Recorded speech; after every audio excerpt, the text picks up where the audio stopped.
नमस्कार, ये तस्वीरें हैं भाजपा कार्यालय करण कमल की। आपको बता दें, हरियाणा के पूर्व मुख्यमंत्री और करनाल से भाजपा के लोकसभा प्रत्याशी मनोहर लाल खट्टर ने एक प्रेस वार्ता बुलाई है और आप देख सकते हैं तस्वीरों के अंदर कि इस मौके पर कई लोगों को उन्होंने भारतीय जनता पार्टी की सदस्यता भी ग्रहण कराई है। पूरी खबर दिखाएंगे और इसमें आपको बताएंगे किस किस नेता ने कौन कौन सी पार्टी छोड़कर भाजपा को आज ज्वाइन किया है। दोस्तों, हम चाहेंगे इस खबर को ज्यादा से ज्यादा शेयर कर देना। चलिए ले चलते हैं पूरी प्रेस कॉन्फ्रेंस के अंदर। तो भी जैसा 2 महीने पहले लगभग आचार संहिता शुरू हुई थी, मुझे याद है कि हमारे यहाँ जो देश का दायित्व परिवर्तन हुआ 11 मार्च की बात है। 12 को हमने मंत्रिमंडल का इस्तीफा दिया था, 13 को नई सरकार का विश्वास प्राप्त हुआ था और 13 को ही हमारे हरियाणा के 6 कैबिनेट घोषित हो गए थे। 13 मार्च और आज अपनी थी 4 जो उसके बाद वो भी शायद 23-24 मार्च को हो गए थे 4 कैबिनेट। और लगातार हमने अपना अभियान जारी रखा और आज इस समय शामपुर क्षेत्र में अभियान हमारा पूरा हो जाएगा। मुझे इस बात का संतोष है कि जितना हमने अभियान चलाया पूरे विधानसभा क्षेत्र में विधानसभा अनुसार रैलियाँ की, नामांकन कराए और हमारा मुख्यमंत्री और मेरा कुल मिलाकर 106 कार्यक्रम हुए, जिसमें 90 विधानसभाएं, साथ में कुछ नामांकन के अलग से कार्यक्रम थे। किसी किसी विधानसभा में एक के बजाय 2 भी हुए, तो ऐसा उस 106 में ऐसा छोटा अनुमान है मेरा कि 58 कार्यक्रम तो मुख्यमंत्री जी के हुए और 48 कार्यक्रम मेरे स्वयं के हुए। हमने पूरा प्रदेश 14 मार्च तक कंप्लीट किया। 15 मार्च से हम दोनों अपने अपने क्षेत्रों में लगे हैं और उस दिन से हमारे केंद्रीय नेताओं के जो कार्यक्रम हैं वो शुरू हो गए। इसके अंदर हमारे प्रधानमंत्री जी के कार्यक्रम हुए 3, नड्डा जी के यानी राष्ट्रीय अध्यक्ष जी के 2 दिन के कार्यक्रम हुए, अलग अलग 6 कार्यक्रम हुए, योगी जी के 2 कार्यक्रम हुए, अमित शाह जी के 3 कार्यक्रम हुए, राजनाथ सिंह जी के 3 कार्यक्रम हुए, आसपास के प्रदेशों के मुख्यमंत्री जिसमें पुष्कर सिंह धामी जी, जिसमें राजस्थान के मुख्यमंत्री, मध्य प्रदेश के मुख्यमंत्री, योगी जी का मैंने बता ही दिया। इन सब नेताओं के हमारे कार्यक्रम हुए और कोई लोकसभा क्षेत्र, कोई विधानसभा क्षेत्र बचा नहीं जो हमारे केंद्रीय नेतृत्व का कार्यक्रम या हमारा अपने देश के नेताओं के कार्यक्रम न हुए हों। आज भी देश के राष्ट्रपति, देश के प्रधानमंत्री श्री नरेंद्र मोदी जी का कार्यक्रम महेंद्रगढ़ में इस समय चल रहा है और राजनाथ सिंह जी का कार्यक्रम आज सुबह 11 बजे एक पलवल में हुआ है। समापन प्रधानमंत्री जी कार्यक्रम के बाद प्रचार अभियान का ये हो जाएगा। जब अपने लोकसभा क्षेत्र में मैंने कार्यक्रम करने शुरू किए, मुख्य रूप से सभाएं तो उसमें मैंने कम की हैं, लेकिन रोड शो के कार्यक्रम ये ज़्यादा किए हैं। 16 रोड शो के कार्यक्रम आज मेरे कंप्लीट हुए हैं, जिसमें कुल 211 गाँव यानी जहाँ मेरा कार्यक्रम हुआ उसके आसपास के गांव के लोग भी, कहीं 2 गांव के, 3 गांव के, 4 गांव के लोग भी आए। तो मैं समझता हूँ लगभग 300 पंचायतें उसमें कवर हुई हैं जो मैंने स्वयं की। इसके अलावा जो शहर की बस्तियाँ हैं, शहर के कार्यक्रम हैं, वो कार्यक्रम उसके अलग हैं, चाहे वो पानीपत शहर में हुए हों, पानीपत ग्रामीण की बस्तियों में हुए हों, करनाल नगर के कार्यक्रम हुए हैं, अथवा हमारे 6 और क्लस्टर कार्यक्रम हुए थे कस्बों के, जिसके अंदर इंद्री है, जिसमें दिलोखेड़ी है, जिसमें निसिंग है, जिसमें झोंडा है और असंध है, फिर हमारा स्मालखा है, इसराना मकलोटा है। ऐसे हर एक यानी शहर छोटा बड़ा उसके कार्यक्रम अलग हुए। मैं समझता हूँ इस प्रकार का एक पूरा अभियान जो हमने किया है, मुझे उससे संतुष्टि है कि कम समय में अधिक कार्यक्रम किए हैं। थोड़ा शरीर बीच में कभी जुकाम है, तो कभी दस्त है, तो कभी गले का मामला है, ये सब चलता रहा है, लेकिन मैं अपने शरीर को इन अंगों का काम अलग मानता हूँ, बाकी शरीर का अलग मानता हूँ। इसलिए अंग कैसा भी करते रहे, लेकिन पूरा अभियान सायकल 6 बजे तक कंप्लीट होगा। अंतिम कार्यक्रम मेरा पानीपत का एक रोड शो अभी सायकल 3:30-4 बजे शुरू होगा और 6 बजे तक वो चलेगा। मित्रों, आपको बताने लायक मुख्य बातें और भी हैं, जैसे चुनाव में बहुत बहुत सी ऐसी घटनाएं हुई हैं जो मुझे ध्यान में आती हैं कि उनको विपक्ष की ओर से इस प्रकार से उछाला गया, उड़ाया गया, या बहुत एक निम्न लेवल पर आकर के भी चीज़ों को उठाया गया है। उसके अंदर अगर मैं सबसे पहले एक बात जो मेरे मन को पीड़ा हुई, कल हमारी विपक्षी पार्टी के जो नेता है राहुल गांधी जी ने जो मीडिया के बारे में कहा, वास्तव में ये सुनकर के मुझे बड़ा अजीब लगा कि मीडिया हमारा फोर्थ पिलर ऑफ डेमोक्रेसी इसको कहते हैं। उसके बारे में कल वो संबोधन में स्टूडियो में मैं सुन रहा था रात को। मेरे प्यारे मित्रों, मेरे प्यारे मीडिया के मित्रों, और साथ ही जोड़ते हैं कि मीडिया के लोगों को मित्र कहना तो पड़ता है, लेकिन ये मित्र है नहीं। और ये जो लोग हैं ये ऐसा लिखते हैं, वैसा लिखते हैं, ये लिखते हैं, वो लिखते हैं। देखिए, सीधा सीधा जैसा एक बोलने की स्वतंत्रता या लिखने की स्वतंत्रता मीडिया को होती है, मीडिया की अपनी मर्यादाएँ हैं, वो मर्यादाओं के अंतर्गत सब लिखते हैं, अच्छा लिखते हैं, ठीक लिखते हैं। आलोचना भी पढ़ना, सुनना ये आदमी का मादा होना चाहिए। आखिर तो इस प्रकार का कह करके उन्होंने लोकतंत्र के खिलाफ एक ऐसी बात कह दी जिससे अमरीक सिंह की याद आती है। 1975 में अगर सबसे बड़ा कोई घिनौना काम कांग्रेस ने किया था तो मीडिया के गले में एक फंदा लगाया था। मीडिया ये नहीं बोल सकता, ये नहीं लिख सकता, और इसका परिणाम आप लोगों को सबको मालूम है मित्रों। इसलिए मैंने तो इसको बहुत गंभीरता से लिया है। मुझे मालूम नहीं हमारे मीडिया के किसी व्यक्ति ने, किसी घराने ने इसको इस ढंग से लिया कि नहीं लिया, लेकिन वो अच्छी बात नहीं करी। हम लोगों ने अपनी सरकार के जितने काम हैं वो तो इसको कहना चाहिए एडिशनल बताए हैं, क्योंकि लोकसभा के चुनाव में भी केंद्रीय योजनाओं के साथ साथ प्रदेश की योजनाओं को सुनना चाहते हैं। वास्तव में तो लोकसभा का चुनाव है, केंद्र में एक केंद्रीय सरकार के बनाने के लिए है। तो ये अपील जो हमने की है कि मोदी जी एक बहुत ही बलशाली और एक बहुत सूझबूझ वाले प्रधानमंत्री से हुए हैं, जिन्होंने देश की वर्षों पुरानी समस्या, चाहे वो राम जन्मभूमि की हो, चाहे वो धारा 370 की हो, चाहे वो 3 तलाक की हो, ये ऐसी ऐसी समस्याएं थी जिनके बारे में मोदी जी ने वो हल किया। कांग्रेस बुलाती थी, कांग्रेस कहती थी, इन बार कांग्रेस छेड़ दिया तो पूरा युद्ध हो जाएगा, उनकी नदियाँ बह जाएंगी। लेकिन इतनी सूझबूझ से सारे काम किए, देश के लोग नहीं, दुनिया के लोग भी आज कायल हैं, और दुनिया की समस्याओं को कैसे हल किया जाए ये मोदी जी से परामर्श करते हैं, मोदी जी से सहयोग मांगते हैं। इसलिए मित्रों, मैं तो मोदी जी के विषयों को जनता के सामने रखा है, और जनता इसमें अपना समर्थन जाहिर करती है। मोदी जी ने इस तरीके से इन सारी बातों को किया है, न केवल ये वैचारिक विषय बल्कि आम जनता के लिए, गरीबों के लिए भी उन्होंने जितने काम किए हैं वो सारे लोग भी आज याद करते हैं। इंफ्रास्ट्रक्चर सत्य हैं, रेलवे हैं, वायुयान है, टेक्नोलॉजी है, IT है, इन सब चीज़ों को किस प्रकार से डिजिटलाइजेशन, डिजिटल इंडिया के माध्यम से चीज़ें आगे बढ़ाई गई हैं, इससे भी जनता को बहुत लाभ हुआ है।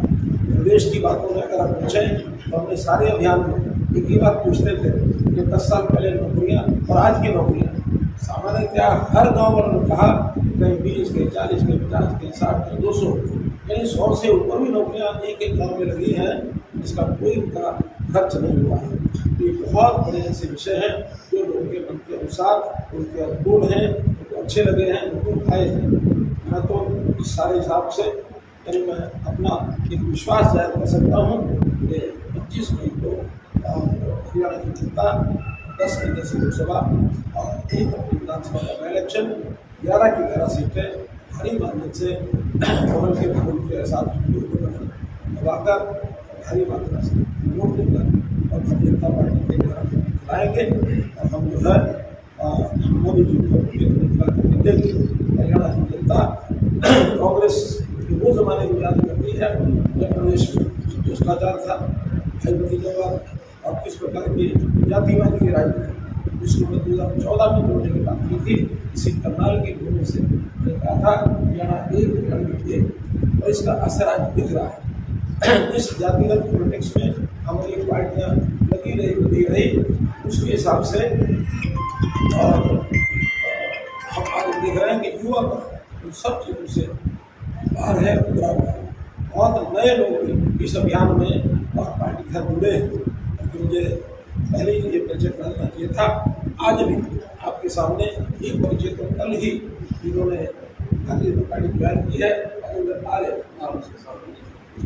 आर्य ये बैठे मेरे साथ बैठे हैं, ये स्वयं प्रत्याशी थे विधानसभा के इस उपचुनाव में करनाल में इंडिपेंडेंट इन्होंने पर्चा भरा हुआ था। इन्होंने कहा कि मुझे भारतीय जनता पार्टी के नीति में विश्वास है और इन्होंने जो कि नॉर्मली तो कर नहीं सकते बेटा, लेकिन उन्होंने समर्थन देने की घोषणा की है और भारतीय जनता पार्टी की फेवर में इस प्रकार से क्या बोलते हैं उसको रिटायर हो गए। करके उन्होंने भारतीय जनता पार्टी को भी ज्वाइन किया है। एक मिनट की बात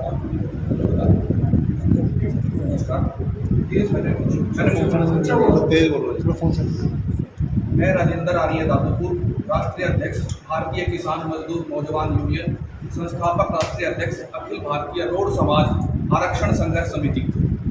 मैंने जिस तरीके से पूरे देश में इस चुनाव के दौरान अलग अलग राज्यों में कई सैकड़ों किसान और मजदूर संगठनों ने मोदी जी में आस्था जताई है, उस तरीके से मैं भी अपने संगठन की तरफ से मोदी जी में और माननीय बाबूजी मनोहर लाल जी में अपनी आस्था जताता हूँ।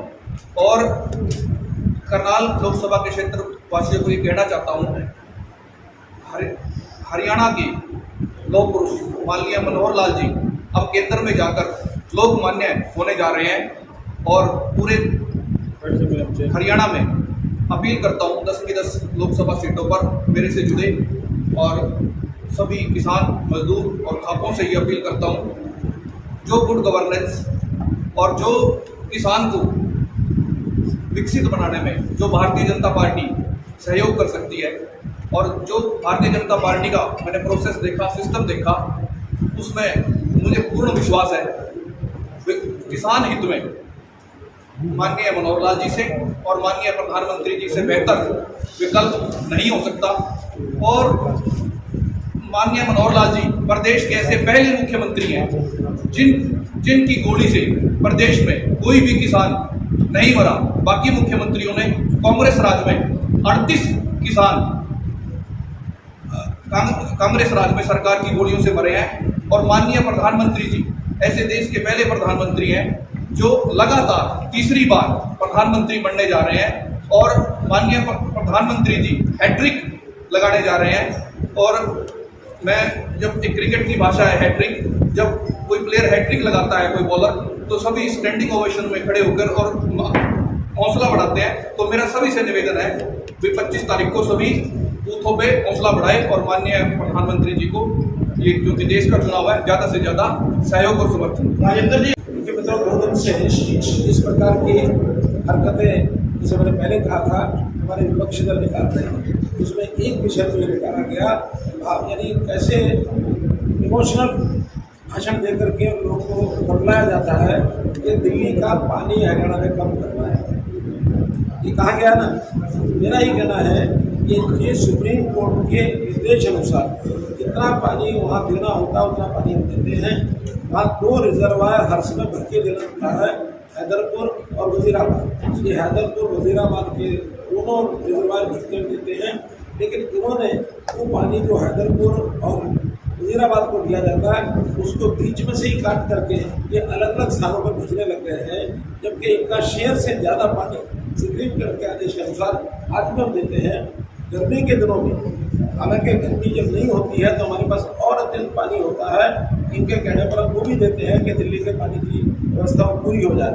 लेकिन जब पानी गर्मी में मई के महीने में जून के महीने में कम होता है तो जो शेयर होता है वही जाता है, उस शेयर से आवश्यकता हमारी भी पूरी नहीं होती। दिल्ली में भी कमी रह सकती है, तो कहीं भी संभव नहीं है कि हम हरियाणा की जनता को पैसा मार करके और केवल दिल्ली को पानी देंगे, ये कभी भी संभव हो नहीं सकता। इसमें हम सुप्रीम कोर्ट भी कह चुके हैं कि जितना पानी है प्रो रेटा शेयर उनको उनका पूरा मिलेगा, पूरा मिल रहा है, कहीं किसी प्रकार की कमी नहीं है। लेकिन जो कि पानी ऐसा विषय है इस पर इमोशनल खेल खेलना, इसकी निंदा करता हूँ और इसको मना ही करता हूँ। इसी प्रकार से रोहतक में दीपेंद्र हुड्डा जो कांग्रेस के प्रत्याशी हैं, उन्होंने खुले रूप से महालक्ष्मी योजना के आधार पर घोषणा पत्र में जो कहा 8,000 रुपया बांटने के लिए फार्म भरने शुरू कर दिए, ये सरासर एक वोटर को आकर्षित करने के लिए उन्होंने ऐसा लेकिन उन्होंने काम करना शुरू किया, जिसकी हमने जिलाधिकारी को शिकायत की है। और मुझे लगता है कि चुनाव आयोग निष्पक्ष रूप से और इसका पूरा संज्ञान लेंगे। तीसरा जो विषय बीच बीच में इक्का दुक्का गाँव के अंदर जो विरोध की बात आती है, आखिर जब भी किसी मस्जिद में बात होती है तो वो विरोध का स्वर उठाता है, उठाने की मर्यादा है, एक सीमा है। लेकिन जिस प्रकार से बंदूकें लोगों की 10, 20, 25, 50 लोग इकट्ठे होते थे, लेकिन वो 25-50 लोग किसान का लबादा उड़ते हैं, सिख का लबादा उड़ते हैं, न वो सच्चे सिख है न वो शुरू से किसान है। मैं उसकी निंदा करता हूँ। और सवाल ये किया जाता है, जो पूछते हैं कि आखिर हमको दिल्ली जाने से क्यों रोका है, इनका प्रश्न होता है। हम कहते हैं पिछली बार जो हमने नहीं रोका था, हमने दिल्ली बॉर्डर तक जाने दिया था, इन्होंने दिल्ली में घुसपैठ करके क्या कुछ किया कि आपको पता, हमको पता। लाल किला के ऊपर एक प्रकार से जो दुश्मन की चढ़ाई होती है, इस प्रकार की चढ़ाई की लोकतंत्र का अपमान है। हमारे लिए लाल किला भी यानी प्रधानमंत्री जहाँ से 15 अगस्त का झंडा फहराते हैं उतना ही महत्वपूर्ण है जितना किसी के और के लिए आस्था का एक स्थान होता है। अगर हमारे लिए मंदिर गुरुद्वारे ये पवित्र हैं, इनके प्रति सम्मान का भाव है, चाहे वो चर्च हो चाहे वो मस्जिद हो, हर किसी के लिए अपना अपने आराध्य देवता का स्थान होता है, उसके लिए पवित्र होता है। देश की जनता के लिए ऐसा ही हमारा लाल किला है, ऐसा ही हमारा इंडिया गेट है, ऐसा ही हमारा अन्य जो इस श्रद्धा के स्थान पर जिनका स्थान है वो सारे स्थान ऐसे हैं। ये तो प्रधानमंत्री जी की मैं समझता हूँ सूझबूझ और उनकी सहनशीलता कि उस दिन बड़े प्रेम से प्यार से जो लोग ऊपर चढ़ गए थे, ये मानकर ये अपने समाज के लोग हैं, माथा बिगड़ा है, पूरा ठीक हो सकते हैं, समझाएंगे बुझाएंगे, उनको वापस उतार लें। वरना कोई भी दुर्घटना अगर होती तो ये बदनामी हमेशा हमेशा के लिए भारतीय जनता पार्टी की सरकार रहती। जैसे ब्लू स्टार ऑपरेशन आज भी कांग्रेस के सिर के ऊपर एक धब्बा है, कलंक है। जैसे 1984 के दंगे कांग्रेस के ऊपर एक धब्बा है, कलंक है। तो इस प्रकार की घटनाएं देश में न हो, मन भी बेहतर रहता है। अगर इस प्रकार की घटना करने वाले दिल्ली में जाके कर सकते हैं तो आखिर हमें भी एडमिशन चलाना आता है। हम पंजाब के ऐसे किसान जो नवादा उड़े हुए कोई किसान नहीं है, किसानों को तो प्रधानमंत्री जी ने भी और हमने भी हरियाणा सरकार से इतनी सुविधाएं की हैं। आज हरियाणा का किसान मेरे साथ है। अगर उनको हमने रोका तो इसलिए कई इस प्रकार की घटना फिर से दिल्ली जाके करते हैं उचित नहीं है। आने जाने के यातायात के साधन खुले हैं, बसों में जाओ, अपनी कारें लेके जाओ, रेलगाड़ी में जाओ, प्लेन में जाओ, लेकिन अब ट्रैक्टर के आगे हथियार बांध करके और एक हमला करने की जैसे मुद्रा होती है, इस प्रकार का एक प्रदर्शन करके जाएंगे तो कभी किसी को अलाउ नहीं किया जाएगा। ये लोकतंत्र का एक विरोधी लेने वाले ही लोग हैं। ये ना किसान हैं, सिख हैं। कुछ सिख बंधु भी हमारे ये कहते हैं कि सिखों को वहाँ नहीं जाने दिया, कुछ किसान कहते हैं किसानों को वहाँ नहीं जाने दिया। मेरा कहना है किसान के नाम से हमारे आदरणीय अन्नदाता है। सिख हमारी कौम का एक शेमौर कौम है, इसका मैं सम्मान करता हूँ। हमने सिखों के कार्यक्रम पहले भी किए हैं और अभी भी आधे घंटे बाद थोड़ा सिखों कार्यक्रम मिला है। और आपकी जानकारी के लिए सिख भी 2 तरह के होते हैं, पेशधारी सिख, एक सहजधारी सिख। आपकी जानकारी है कि नहीं है? मैं पेशधारी सिख तो नहीं हूँ, लेकिन सहजधारी सिख हूँ। मैं सिख परंपरा को मानता हूँ। सिख परंपरा को मानने वाले को पता है कि सिख क्या होता है। खालसा पंथ के लिए सजाई तो उसका हिंदू क्या है। इस प्रकार की शरारतें करने के लिए सिख कौम भी अलाउ नहीं करती है। तो शरारती तत्वों को हमेशा रोक के रखा जाएगा, कोई सामग्री नहीं बरती जाएगी। ये चुनाव में अगर आकर के जनमत को अपने साथ लेकर के चुनाव लड़े तो हमें उसमें कोई आपत्ति नहीं होना ही चाहिए। ऐसे आपको जानने होगा अरे हमारे विरोध में काम कर रहे हैं आज जिन्होंने जी का नाम जिन्होंने, लेकिन मैंने एक बात की प्रशंसा की थी। उन्होंने कहा था कि हाँ किसानों को पार्टी बनाकर चुनाव लड़ना चाहिए, चुनाव में पार्लियामेंट में विधानसभा में जाकर के अपनी बात उठानी चाहिए। ये लोकतांत्रिक तरीका है, करना चाहिए। लेकिन अलोकतांत्रिक तरीकों का निषेध ये देश में कोई भी सरकार कोई भी सिस्टम करेगा उसको रोकेगा। इसमें किसी को कंट्रोल नहीं रहनी चाहिए। आपने राजेंद्र सिंह जी से बात पूछी, ठीक है, राजेंद्र सिंह जी का मन कहीं और था, लेकिन जब मन बदल जाए तो पिछले मन की बातों पर रोक लग जाती है, नहीं पूछनी चाहिए। वीरेंद्र मराठा ने टिप्पणी की है, जातिगत टिप्पणी की है इस तरह सर। से देख के उन्होंने कहा पंजाबियों ने 9.5 साल लूटा है, आगे भी लूटेंगे और अगर वो दोबारा बंजर लिए हैं तो वो समाज को करेंगे। जंगी बोला गया, टिप्पणी की है सर। कांग्रेस और बीजेपी दोनों के प्रत्याशियों के लिए इस्तेमाल किया। देखिए, मर्यादाएं हर चीज की होती हैं। लोकतंत्र में चुनाव करना एक बात है, अपना विचार प्रकट करना उसकी स्वतंत्रता सबको है, लेकिन इसमें भी मर्यादा है। अगर मर्यादा को उल्लंघन करेगा, एक सीमा पार करेगा तो एडमिनिस्ट्रेशन उसका कोई भी जो लेना होगा एक्शन वो लेंगे, और अगर उस मर्यादा को नहीं लाते हैं, केवल बोलते हैं, अभद्र भाषा का प्रयोग करते हैं, तो ये जनता के अदालत में जाएंगे, जनता उसका संज्ञान लेंगे।